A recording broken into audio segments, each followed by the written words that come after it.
Charles Dickens was born in Portsmouth, England, on the 7th February 1812.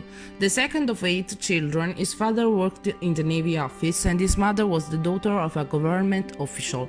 In 1824, when Dickens was only 12 years old, his father was arrested for debts and locked up in prison, where he remained for a few months until, thanks to a small family inheritance, he was able to pay back the debt. During his father's absence, Charles, the older brother, had to work as a laborer, experiencing on his own the consequences of child labor, so widespread in England at the time. The working conditions turned out to be tremendous. The factory, little more than a dirty shack, was infested by mice and full of boys like him who glued labels on bottles of shoe polish. These experiences marked Dickens' childhood forever and then became the inspiration for the myth that he will be with his literary inventions. Charles continued to work also when his father leaves prison, quitting after a year thanks to his mother. After that, he joined a newspaper with humble tasks and began to write, becoming in a few years the great writer we all know.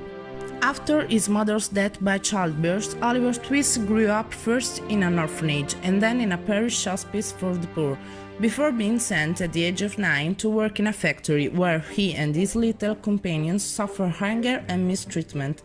Having gained a reputation as an agitator, he is removed from the factory and, after an experience as chimney sweep, is sent as an apprentice by a gravedigger named Soberry. Here, Oliver doesn't have an easy life with the other apprentice, and after clashing with the treacherous Noah Claypole, he flees to London in search of fortune. Here, tired and angry, Oliver meets a young boy, Jack Dawkins, who introduces him to a group of pickpockets led by the Jew Fagin and the violent Bill Sikes. Oliver realizes he's in a bad situation when his friend Dawkins tries to steal from Mr. Brownlow, a member of the Good Societies, who mistakes Oliver for the perpetrator of the theft. Arrested unjustly, the protagonist is however cleared and even welcomed into Mr. Brownlow's house, who takes him in sympathy and provides him with an education. However, one day, during a commission he is carrying out on behalf of his new good father, Oliver is kidnapped by Sykes and his girlfriend, the prostitute Nancy, who forcibly bring him back to Fagin's services. Fagin forces the protagonist to commit another theft at Maylie house, however the blow is not successful. Oliver is injured in the arm and is treated by Mrs. Maylie herself, moved by the boys' confession about their misadventures. Meanwhile, Fagin wants to take possession of Oliver again and gets help from Monks, who has discovered that Oliver is his half-brother and illegitimate son of a sister of Mrs. Maylie, and that he will inherit an interesting patrimony. However, Nancy, who is good-hearted and has eavesdropped on Fagin and Monk's criminal plan, alerts Mrs. Maylie and Lord Brownlow, who meanwhile has returned to watch over the protagonist. Discovered Nancy is brutally killed by Bill Sikes. Monks, in attempt to eliminate forever clues that may reveal Oliver's true identity and then take away from him part of the inheritance, comes into possession of a locket and, on the point of death, Mr. Brownlow manages to catch Monks, who had Neve put on this trial by Nancy. Thus, the criminal plan of Fagin's gang begins to crumble. The ringleader is arrested and sentenced to hang, while Sykes, fleeing on the rooftops of London, is also killed. Oliver then discovers his true identity. He is the son of Ines Fleming and Mr. Layford, and Monks is his half-brother. Moreover, Mrs. Maylie is Oliver's aunt. Having received his share of his father's inheritance, Oliver is adopted by Mr. Brownlow and can now begin his life as a well-integrated burgess. The film doesn't leave out secondary characters described in detail in the novel, with a grotesque and funny air. Alongside the young orphan Oliver, played by Barney Clark, the protagonist of the most terrible misadventures but always capable of forgiveness, we find the main harasser, Fagin, played by Sir Ben Kingsley. The character takes on more human traits than the original literary. Among the secondary characters, we can also find the very bad Bill Sykes, played by Jamie Foreman with his bulldog, and his partner Nancy, Lynn Rowe, the one who will pay with his life the liberation of Oliver Twist. The descriptions of London's environments are also very precise, divided between clandestinity and illustrious citizenships, poverty and wealth, both uncontrolled and extremely contemporary.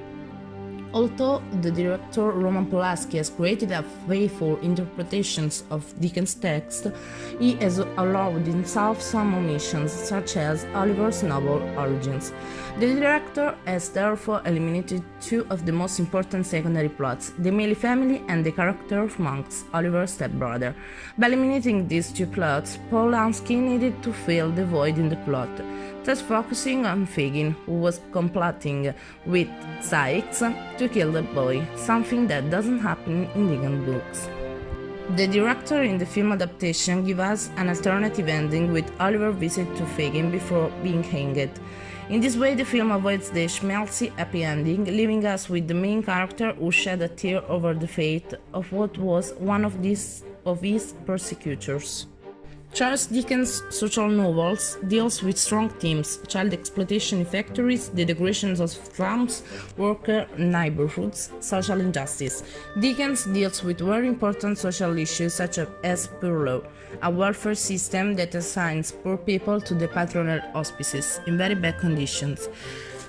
Adult up in this workhouse, women live in one block and men in another. Their lives are similar to those in prison. Space and time, however, are not clearly specified in the story, as the author states that this will have no consequence in the reading. At the center of the society represented are the English institutions, such as the orphanage. The traits that Dickens emphasizes about English institutions are their authoritarian nature, the use of violence, and he criticizes very much the seemingly functional system of education of the poorest children in orphanages, where children are forced to perform hard tasks with compensation. Oliver's rebellion in the subsequent request for a second time is an example of the authors breaking with such canons of education. The denunciation against the rampant poverty of the cities moves to Fagin Den, where the poorest, deprived of any educational path, are forced to survive as much as they can, often on bad roads. Dickens gives each name composed of messages for the reader about the qualities and destiny of the character already intuitable. So in the novel, each good character will be described with the best qualities and physical beauty, while the bad ones will be described with the worst vices and the most aberrant physical conditions. Dickens' style is rich in pathos and metaphors, often religious, as well as passages from pathetic to joyful, from sad to melancholic, never offering a linear course, but always rich in detail. Furthermore, irony is very present, especially towards the bad characters of the story.